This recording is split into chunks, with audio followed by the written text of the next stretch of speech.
হরিণ আর বাঘের একটি গল্প বলি শোনেন। হরিণ এক লাফে ১৩ হাত যেতে পারে, আর একটা বাঘ এক লাফে কিন্তু ১২ হাত যায়। এদের একসাথে দৌড়াতে দিলে বাঘ কখনোই হরিণকে ধরতে পারার কথা নয়। কিন্তু হরিণ মাঝে মাঝে পিছনের দিকে তাকিয়ে বাঘের দূরত্ব মাপার চেষ্টা করে। হরিণের সবচেয়ে বড় ভুল হচ্ছে কি জানেন?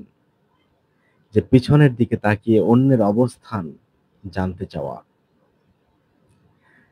তাই আমাদের কখনোই উচিত নয় হরিণের মতো ভুল করা। জীবনে আমাদের অনেক ভুল, অনেক স্মৃতি, অনেক গল্প জড়িয়ে আছে। সেগুলোর জন্য যদি আপনি পিছনের দিকে তাকান, তাহলে আপনি কখনোই সামনে আগাতে পারবেন না। এই গল্পটি থেকে এইটাই শিক্ষা পাওয়া যায় যে নিজের গতি কখনো থামাতে নেই।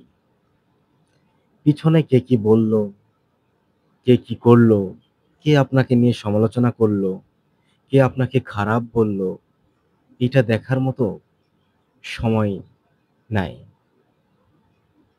আপনার নিজ গতিতে আপনি সামনের দিকে এগিয়ে যাবেন, সফলতা পাবেন। আর যদি আপনি হরিণের মতো বাঘের অবস্থান বোঝার চেষ্টা করেন, তাহলে আপনি কখনোই সামনে আগাতে পারবেন না। ঠিক তেমনই আপনার গতির পথে চলতে গিয়ে যদি আপনি পিছনের দিকে তাকিয়ে দেখেন কে আপনাকে নিয়ে সমালোচনা করলো, কে আপনাকে নিয়ে বদনাম করলো, তাহলে আপনি কখনোই সামনে আগাতে পারবেন না।